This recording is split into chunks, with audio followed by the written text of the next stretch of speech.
તાલુકો સિદ્ધપુર, જિલ્લો Patan vocational education અંતર્ગત વ્યવસાયલક્ષી વિષય તરીકે કૃષિ વિષયને વર્ષ 2021થી દાખલ કરવામાં આવ્યો છે, જેમાં હાલ ધોરણ 9, 10 અને 11ના કુલ 81 વિદ્યાર્થી આ વિષય પસંદ કરી શિક્ષણ કાર્ય મેળવી રહ્યા છે।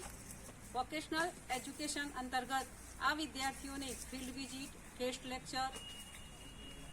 Contingency grant, raw material grant, મફત પાઠ્યપુસ્તક જેવી સુવિધા સમગ્ર શિક્ષા વોકેશનલ શાખા મારફત પૂરી પાડવામાં આવે છે। નમસ્કાર મિત્રો, મારું નામ પટેલ ધર્મિષ્ઠાબેન હરિભાઈ છે। હું સરકારી ઉમા શાળા ગાંગલાસણમાં તારીખ 20/9/2021થી ફરજ બજાવું છું, જેમાં ધોરણ 9થી 12ની અંદર કૃષિ વિષય અંતર્ગત ટ્રેડ ચાલુ થયો છે, જેમાં વિદ્યાર્થીઓને કૃષિ દ્વારા વિવિધ બાગ બગીચાનું કામગીરી, ઇન્ટર્નશીપ, ગેસ્ટ લેક્ચર તેમજ અન્ય વિવિધ કૌશલ્યવર્ધન સ્પર્ધાઓનું પણ આયોજન આપણી શાળાની અંદર આપણે કરતા હોઈએ છીએ અને તેના દ્વારા વિદ્યાર્થીઓની અંદર સ્કિલ કોમ્પિટિશનની અંદર સ્કિલ આવડત બહાર આવે એ દ્વારા સરકારશ્રી દ્વારા આ વોકેશનલ વિષય કાર્યરત છે।